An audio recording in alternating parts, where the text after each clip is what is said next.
A high-ranking Russian military member was killed when he stepped on a landmine that detonated in Ukraine. Russian Major General Vladimir Zavadsky, deputy commander of the 14th Army Corps, is believed to have stepped on the landmine on Tuesday, November 28, News.com has learned. It's unclear where Zavadsky was killed in Ukraine, and Russian officials have yet to confirm his death. But local reports indicate Zavadsky died in Ukraine. Zavadsky is the latest of several high-ranking Russian military members to have been reported killed in recent months.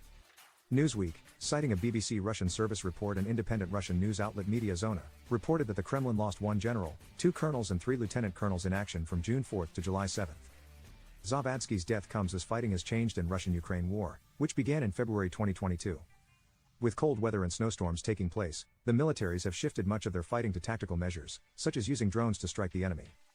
On Wednesday, November 29, it was revealed that a Ukrainian drone struck a Russian aircraft factory more than 200 miles behind the country's lines.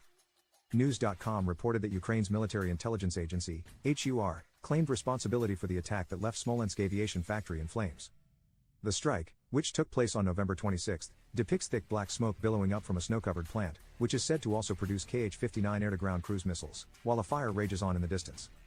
As of this summer, approximately 50,000 Russian military personnel had died in the war in Ukraine, according to the Associated Press.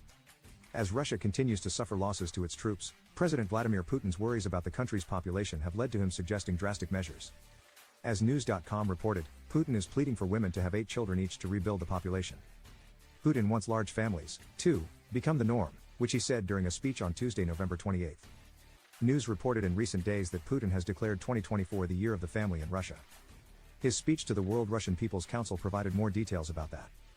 Putin longed for the good old days, as he said. Many of our grandmothers and great-grandmothers had 7, 8, or even more children. He called that an excellent tradition. Preserving and increasing the population of Russia is our goal for the coming decades and even generations ahead, Business Insider quoted Putin as saying. According to the United Nations, at least 10,000 civilians, including more than 560 children, have been killed and over 18,500 have been injured since Russia began its invasion of Ukraine in February 2022.